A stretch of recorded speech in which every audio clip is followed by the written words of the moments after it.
Más textos disponibles en Simba. El King. Lo siento por los que en materias de gusto no tienen más criterio que la moda, y no han de encontrar de su agrado esta verídica historia, porque en ella se trata de estudiar el estado de alma de un perro. Y ya se sabe que el arte psicológico, que estuvo muy en boga hace muchos años, volvió a estarlo hace unos 10, ahora les parece pueril, arbitrario y soso a los modistos de las letras parisienses, que son los tiranos de la última novedad. Los griegos, los clásicos, no tenían palabra para el concepto que hoy expresamos con esta de la moda. Allí la belleza, por lo visto, según Egger, no dependía de estos vaivenes del capricho y del tedio. Los griegos hubieran podido comprender a mi héroe, cuya historia viene al mundo un poco retrasada, cuando ya los muchachos de París y hasta los de Guatemala, que escriben revistas efímeras, se burlan de Stendhal y del mismísimo Paul Bourget. De todas suertes, el King era un perro de lanas, blanco. Él no sabía por qué le llamaban el King, pero estaba persuadido de que este era su nombre y a él atendía, satisfecho con este conocimiento relativo, como lo están los filósofos positivistas con los suyos, que llama Clay conocimiento sin garantía, y que no alcanzan más firme asiento. Si hubiera sabido firmar, y poco le faltaba, porque perro más listo y hasta nervioso no lo ha habido, hubiera firmado así. El King, sin sospechar que firmaba, aunque con muy mala ortografía, vio el rey. Sí, porque sin duda su verdadero nombre era King, rey, solo que las personas de pocas letras con quien se trataba pronunciaban mal el vocablo inglés, y resultaba en español King, y así hay que escribirlo. Mayor ironía, por antifrasis, no cabe, porque animal que menos reinase, no lo ha habido en el mundo.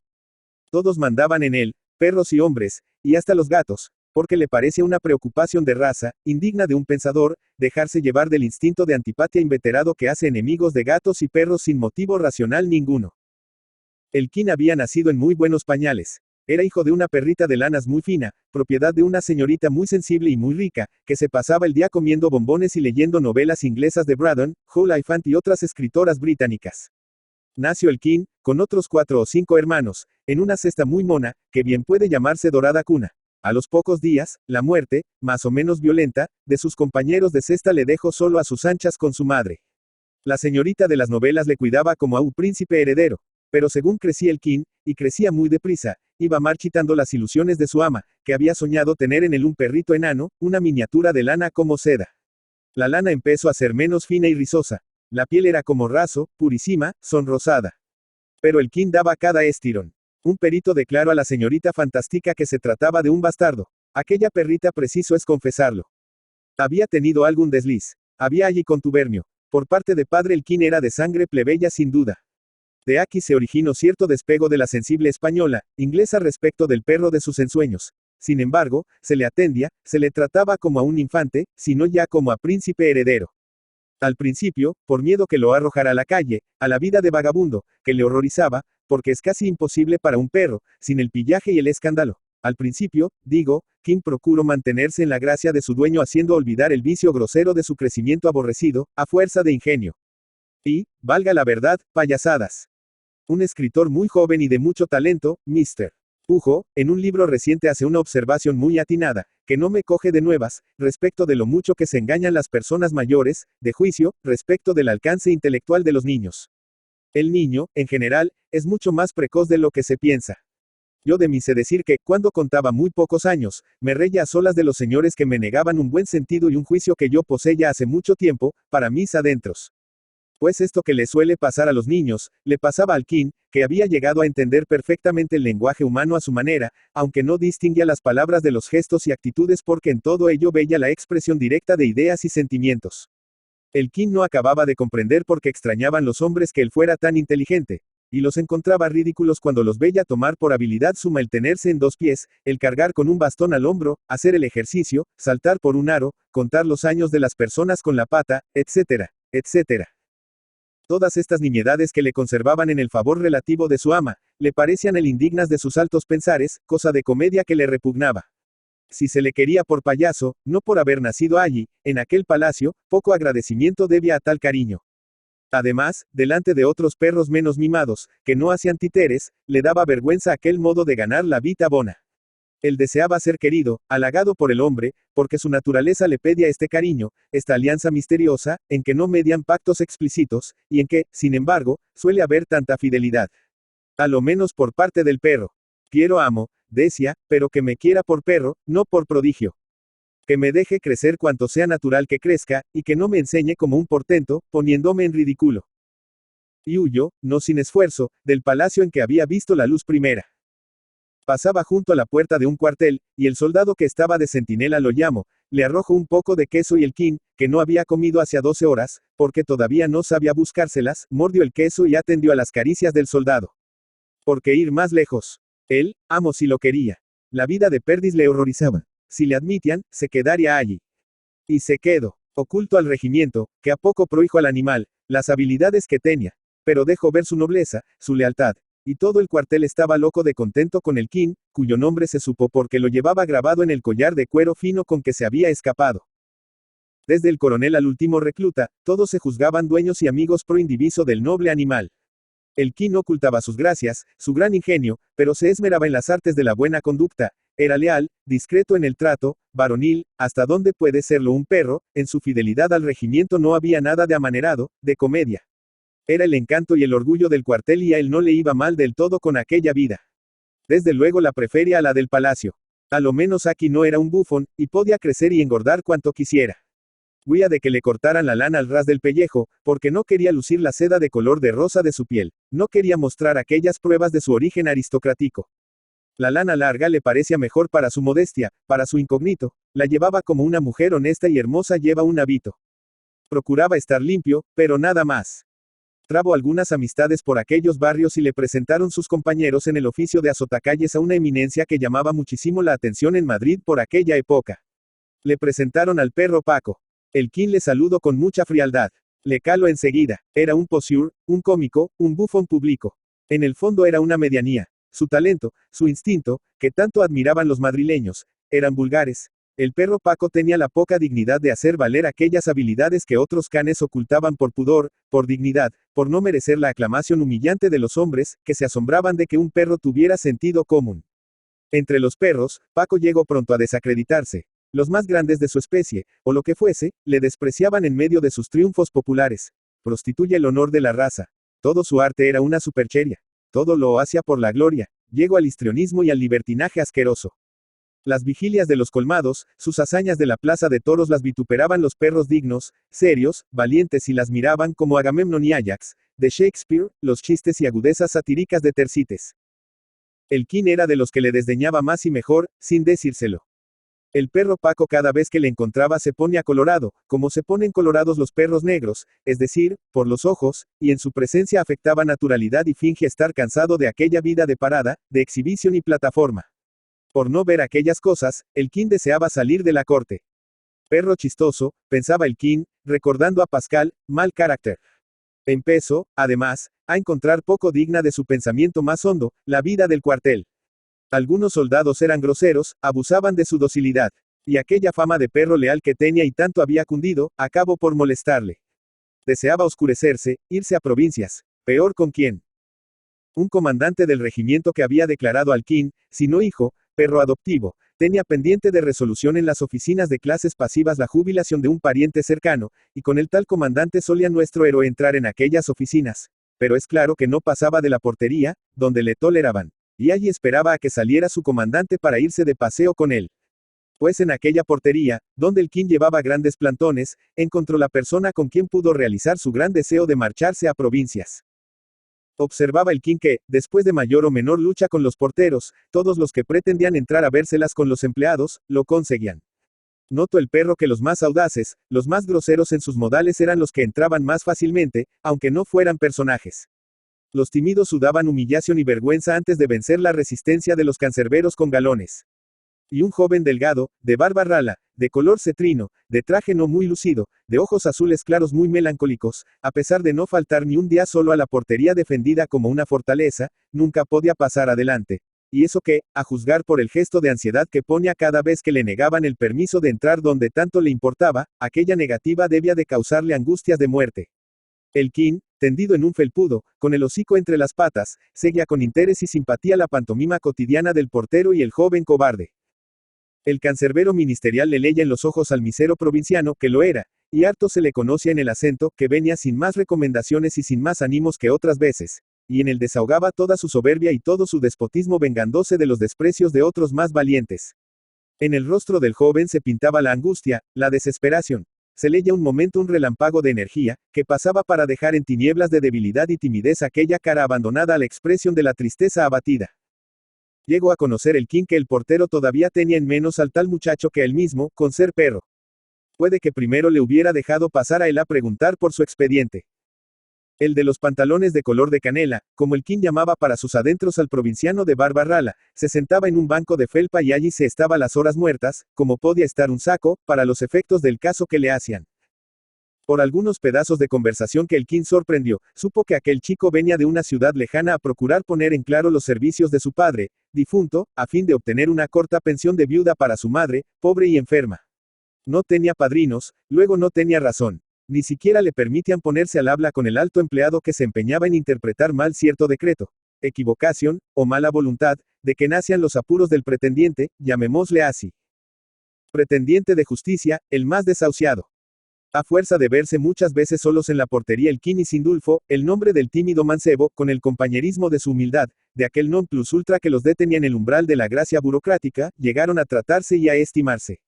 Los dos se tenían a sí propios, en muy poco. Los dos sentían la sorda, constante tristeza de estar debajo, y sin hablarse, se comprendían. De modo que, con poco que buenas palabras sin más que algunas muestras de deferencias, tal como dejarle el King un sitio mejor que el suyo a Sindulfo, algunas caricias de una mano y otras de un hocico, se hicieron muy buenos amigos. Y cuando ya lo eran, y compartían en silencios eternos su común desgracia de ser insignificantes, una tarde entró un mozo de cordel con un telegrama para Sindulfo, que se puso pálido al ver el papelito azul. Apenas era nada, la muerte de su madre, todo lo que tenía en el mundo. Se desmayó. El portero se puso furioso. Le dieron al provinciano, de mala gana un poco de agua, y en cuanto pudo tenerse en pie casi le echaron de allí. Sindulfo no volvió a las oficinas de clases pasivas. ¿Para qué? La viuda ya no necesitaba viudedad. Se había muerto antes de que le arreglaran el expediente. Nuestros covachuelistas jamás cuentan con eso, con que somos mortales. Pero no perdió Sindulfo el amigo que había ganado en la portería. La tarde de su desgracia el King dejó, sin despedirse, al comandante, y siguió al huérfano hasta su posada humilde. En la soledad del Madrid desconocido, el provinciano de los pantalones de color de canela no tuvo más paño de lágrimas, si quiso alguno, que las lanas de un perro. Y en un coche de tercera se fueron los dos a la ciudad triste y lejana de Sindulfo. El King, por no separarse de su amo, se agazapó bajo un banco, y así llegó a la provincia. Lo que él quería. A la oscuridad, al silencio. Aquel poco ruido y poco tránsito de las calles le encantaba al King. Le parecía que salía a la orilla después de haber estado zambulido entre las olas de un mar encrespado. Se trataba con pocos perros. Prefería la vida doméstica. Su amo vivía en una casita humilde, pero bien acariciada por el sol, en las afueras. Vivía con una criada. Por la mañana iba a un almacén donde llevaba los libros de un tráfico que no había por la tarde. Y entonces volvía junto al King, y trabajaba silencioso, triste, en obras primorosas de Tarasea, que eran su encanto, su orgullo, y una ayuda para vivir. El ruido rápido, nervioso, de la sierrecilla, algo molestaba al King al principio. Pero se acostumbró a él, y llegó a dormir grandes siestas mecido por aquel ritmo del trabajo. ¡Ay! Respiraba. Aquello era vivir. Los primeros meses Sindulfo trabajaba en la marquetería callado, triste. A veces se le asomaban lágrimas a los ojos. Piensa en su madre, se decía el King. Y batea un poco la cola y alargando el hocico se lo pone al amo sobre las flacas rodillas, que cubre el paño de color de canela. Una tarde de mayo el King vio con grata sorpresa que su dueño, después de terminar una torre gótica de tejo, sacaba de un estuche una flauta y se ponía a tocar muy dulcemente. ¡Qué encanto! Aquellas dancitas antiguas, aquellas melodías románticas, monótonas, pero de sencillez y naturalidad simpáticas, apacibles, entrañables, le sabían a gloria al perro. El King nunca había amado. Las perras le dejaban frío. Aquella brutal poligamia de la raza le hacía repugnante el amor sexual. Además, qué escándalos daban los suyos por las calles. Y qué lamentables complicaciones fisiológicas las de la cópula canina. Si algún día me enamoro, pienso, será en la aldea, en el campo. La flauta de su dueño le hacía pensar en el amor, no en los amores. Para temperamentos como el del King, la amistad puede ser un amor tibio, sublime en la solidez de su misteriosa tibieza. Sus amores eran su dueño. Le leía en los ojos, y en el modo de trabajar en la tarasea, y, sobre todo, en el de tañer la flauta, el fondo del alma. Era un fondo muy triste, no desesperado, pero sí desconsolado. Era Sindulfo hombre nacido para que le quisieran mucho, pero incapaz de procurar traer a casa el amor, en pasando de la personalidad íntima de un perro. Había llevado al King, no se atrevería a llevar una compañera, mujer o querida. Pero Sindulfo, como el King en La Paz tenía un bálsamo. Sí, se comprendían por señas, por actos acordes. La vida sistemática, el silencio en el orden, la ausencia de peripecias en la vida, como una especie de castidad, la humildad como un ambiente. Esto querían. El cariño del King era más fuerte, más firme que el de Sindulfo. El perro, como inferior, amaba más. No temía, sin embargo, una rival. No, pensaba el perro. Aquí no entrara una mujer a robarme este halago. Mi amo no me dejará nunca por una esposa ni por una querida. No se atreve con ellas. Nos vamos al campo, amigo, entró un día diciendo Sindulfo. Y se fueron, a pocas leguas de la ciudad, donde la madre había dejado unas poquísimas tierras que llevaba en renta un criado antiguo, Sindulfo iba a pescar, y a corregir las condiciones del arrendamiento. Al King, a la vista de los prados y los bosques y las granjas sembradas por la ladera, le corrió un frío nervioso por el espinazo. Se acordó de su antiguo pensamiento, yo solo podré amar en la aldea. Si todavía podré ser yo feliz con algo más que paz y resignación dulce. Sentir esta esperanza le pareció una soberbia. Además, era una infidelidad. No se había casi prometido él, en secreto, no querer más que a su amo, al amo definitivo. Pero tenía disculpa su vanidad de soñar con poder ser feliz voluptuosamente, en las nuevas intensas emociones que le causaba el ambiente campesino, la soledad augusta del valle nemoroso. Con delicia de artista contemplaba ahora el King los pasos de su vida, de la corte a la ciudad provinciana, de la ciudad a la aldea.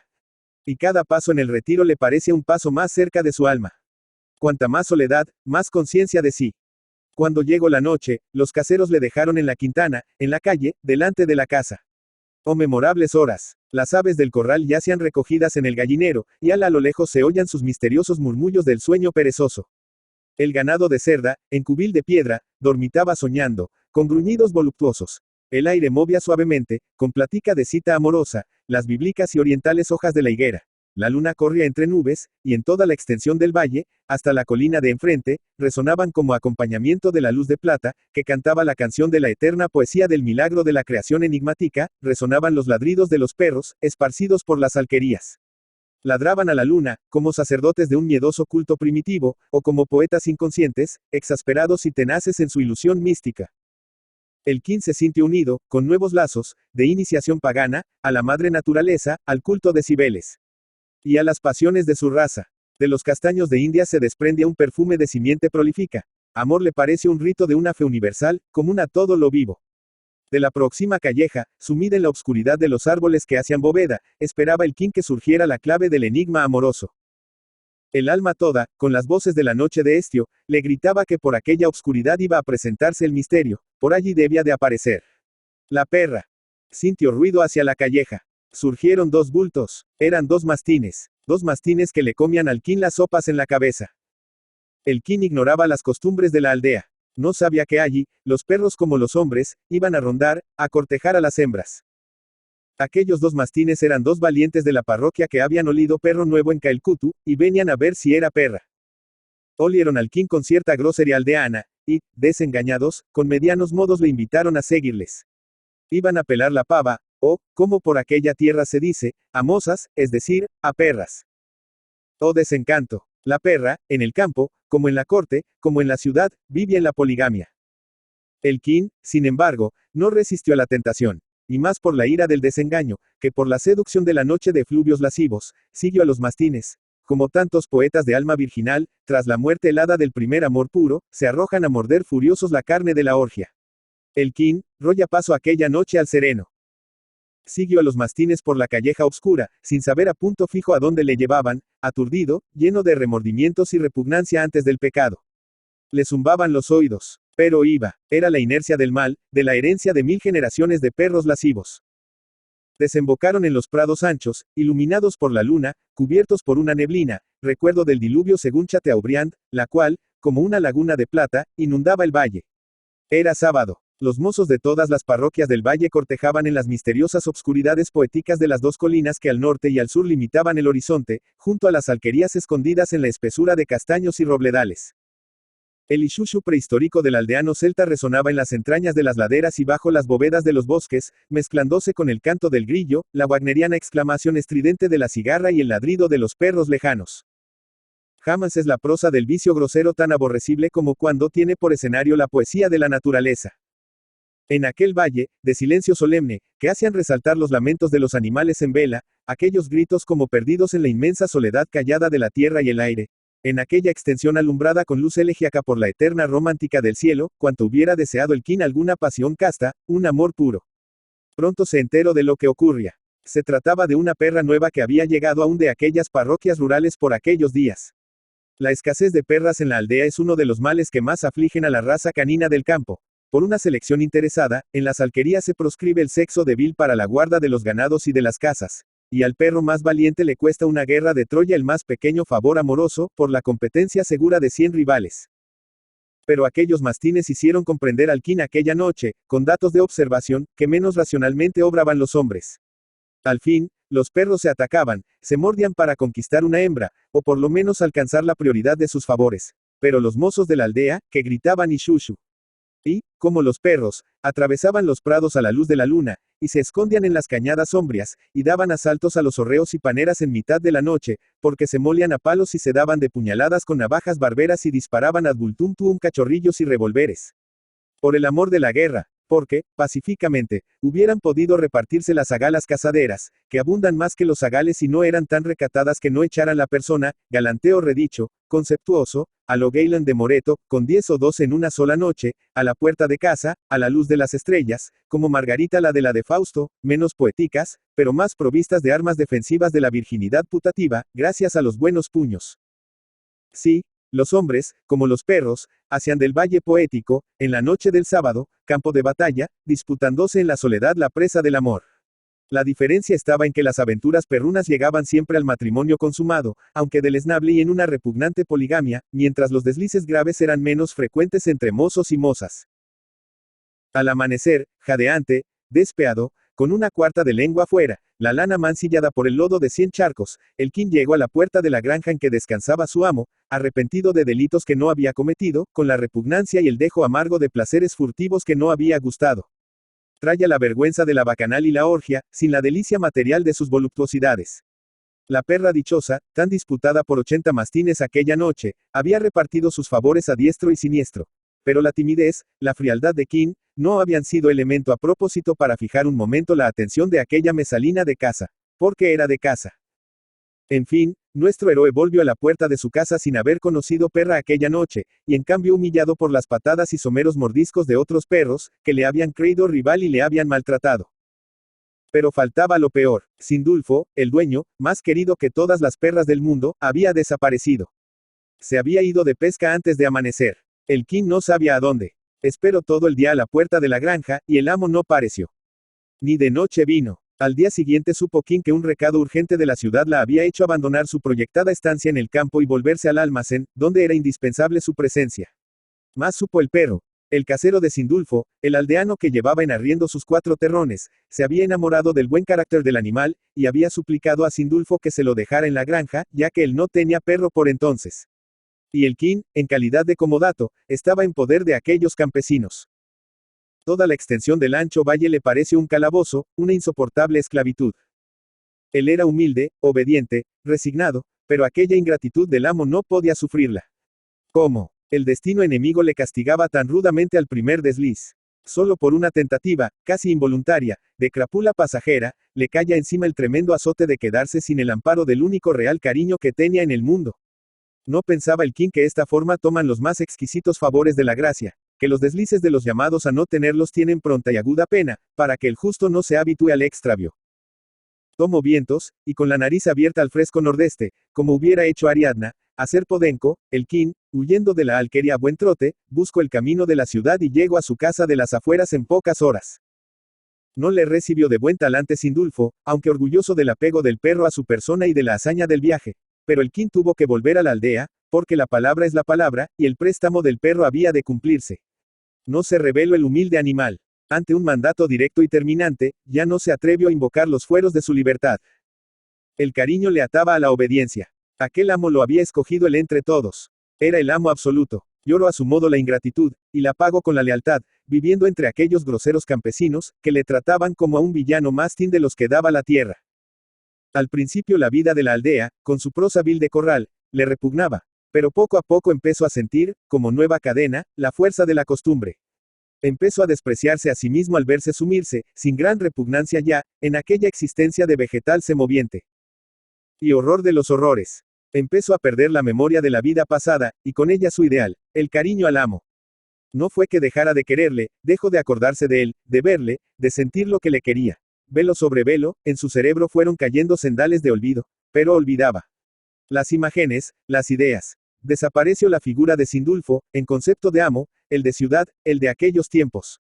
Perro al fin, el King no era ajeno a nada de lo canino, y su cerebro no tenía fuerza para mantener en actualidad constante las imágenes y las ideas.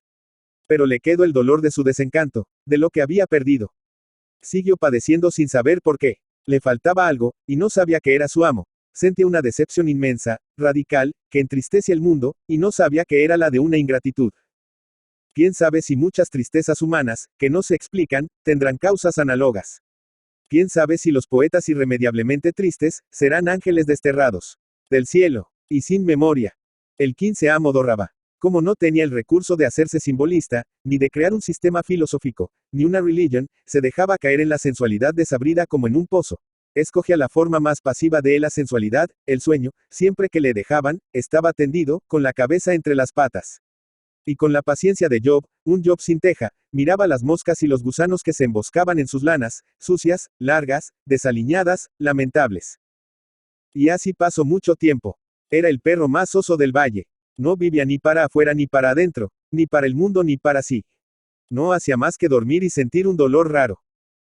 Una tarde, dormitaba el perro de lana sobre la saltadera del muro que separaba la corrada de la llosa, por entre cuya verdura de maíz iba el sendero, que llevaba a la carretera, haciendo heces.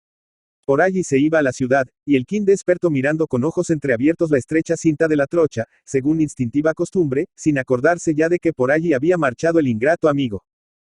De repente, sintió un olor que le puso las orejas tiesas, le hizo erguir la cabeza, gruñir y después lanzar 2 o 3 ladridos secos, estridentes, nerviosos. Se puso en pie, oyó un rumor entre el maíz. Aquel olor, olía a una resurrección, a un ideal que despertaba, a un amor que salía del olvido como un desenterrado. Al olor siguió una voz. El King dio un asalto. Y en aquel instante, ala abajo, a los pocos metros, apareció Sindulfo, con su pantalón candela todavía. De un brinco el King se arrojó de la pared sobre su amo, y en 2 pies, con la lengua flotando al aire como una bandera, se puso a dar saltos como un clown para llegar a las barbas ralas del dueño, que reaparecía brotando entre las tinieblas del olvido del latente dolor nostálgico. Todo lo comprendía el King. Aquello era lo que le dolía a él sordamente. Aquella ausencia, aquella ingratitud, que ya estaba perdonando, en cuanto se hizo cargo de ella. Perdonaba, ya lo creo. ¿Cómo no, si el ingrato estaba otra vez allí? Saltaba el King, aullando tembloroso de delicia suprema. Saltaba, y en uno de esos saltos, en el aire, sintió que, como una sierra de agudísimos dientes, le cogían por mitad del cuerpo y le arrojaban en tierra. Mientras el lomo le dolía con ardor infernal, sintió que le oprimía el pecho y el vientre con 2 patazas de fiera, y vio, espantado, sobre sus ojos la faz terrible de un enorme perro danés, gigante, que le enseñaba las fauces ensangrentadas, amenazando tragarle. Acudió Sindulfo y libró a su pobre King de las garras de la muerte. Fuera, tigre, malvado, habráse visto. Son celos, ja, ja, son celos. Cuando el King volvió de su terror y aturdimiento, se enteró de lo que pasaba. Ello era que con Sindulfo venía su nuevo amigo fiel, el tigre, un perro danés de pura raza, fiera hermosa y terrible. No consentía rivales ni enemigos de su amo, y al ver los extremos de aquel perruco de lanas, se había lanzado a defender a su dueño o a librarle de caricias que a él, al tigre, le ofendían. Sí, tal era la triste verdad. El King había hecho nacer un Sindulfo el amor genérico a la raza canina. El individuo ya le era indiferente. No podía vivir sin perro, y ahora tenía otro, al cual le unían lazos firmes y estrechos, cosa más natural. Sindulfo acarició al King, le cató las heridas, que eran crueles, pero en el fondo estaba orgulloso y satisfecho de la hazaña del tigre. ¡Qué celo el de Sudanes! Aquella noche la pasó el King desesperado de dolor, con ascuas de fuego material en las heridas de sus lomos, y fuego de un infierno moral en las entrañas de perro sensible. Para esto volvía el recuerdo, para esto renacía la clara conciencia de la amistad perdida. No pudo resistir su pasión. Se pasó la horrible noche rascando la puerta del cuarto de Sindulfo. Y por la mañana, cuando la abrieron, saltó dentro de la alcoba con ímpetu loco, y sin reparar en el lodo y la sangre de sus lanas miserables, se lanzó sobre el lecho en que aún descansaba el amo ingrato, saltando por encima del tigre, que en vano quiso coger por el aire al intruso. El King, tembloroso, casi arrepentido de su hazaña, se refugió en el regazo de su dueño, dispuesto a morir entre los dientes del rival odiado, pero a morir al calor de aquel pecho querido. No hubo muertes. Sindulfo evitó nuevos atropellos. Pero aquella tarde dejó la aldea, se volvió a la ciudad con el tigre, se despidió del King con 3 palmadas y prohibiéndole que le acompañara más a la de la saltadera de la corrada.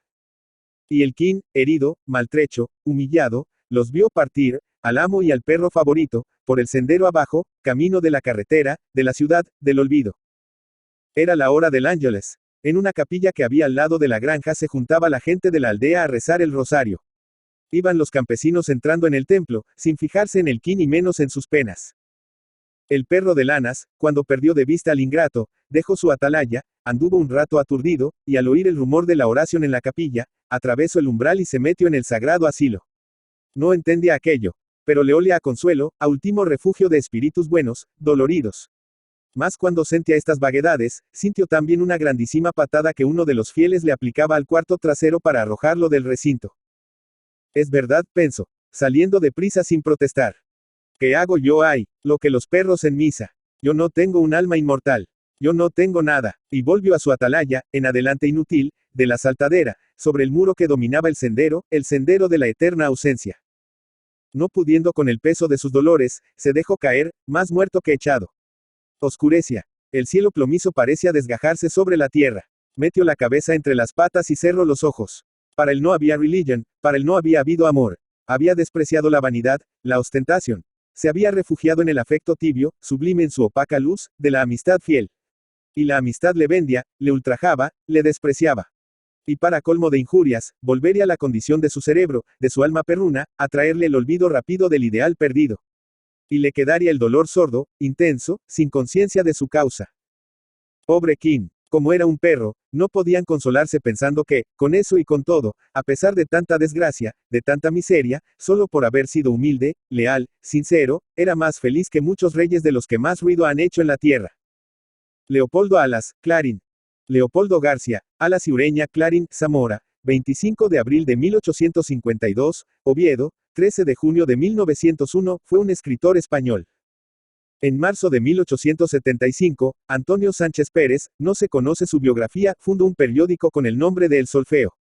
El 5 de julio entraron en su redacción unos cuantos jóvenes, entre ellos Leopoldo Alas. El periódico pasó totalmente desapercibido y ni siquiera fue nombrado por los cronistas de la época.